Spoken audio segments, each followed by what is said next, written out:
All right, I'm gonna try my best.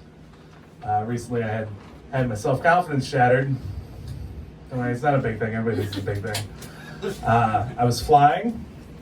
I was standing in there's like a long line because it's the airport. You just get yelled at for being in line wrong.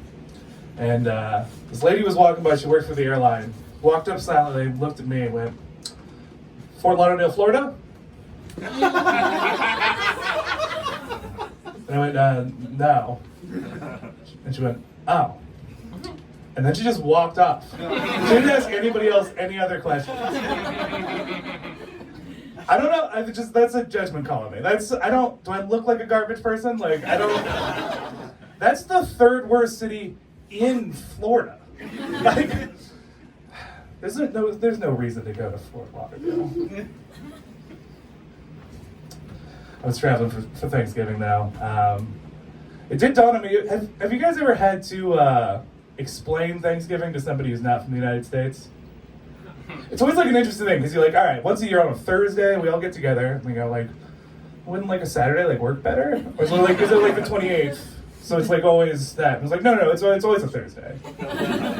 And we cook a turkey, and then we argue with our racist relatives. And she goes, "Okay, well, do you like turkey?" And we're like, "No." No one does, but we have to do it. And then I was we have to do it because, the Pilgrims came, and then they had a feast at the end of the harvest for the Native Americans. And they're "Oh, so the Native Americans and the Pilgrims got together, got along well?" And we're like, "No, no, they didn't. They didn't get together. They didn't like each other at all."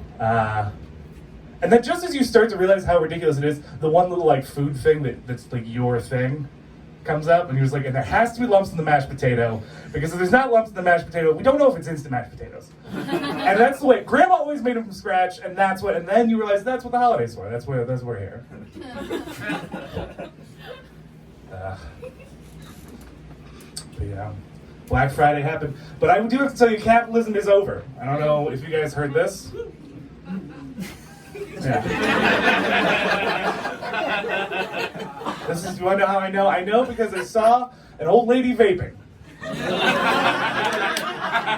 I don't mean I saw somebody my mom's age hitting a jewel. I saw an 85-year-old woman with a car battery-sized vapor. And she was just blowing storm clouds into the sky. And the second reason's probably a little more indicative.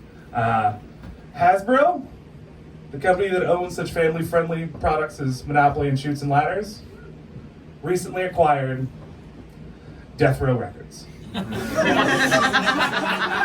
That's a for real thing you can look up. That actually happened. I assume Suge Knight is rolling over in his jail cell. I didn't do any research. I just assumed Suge Knight's in jail.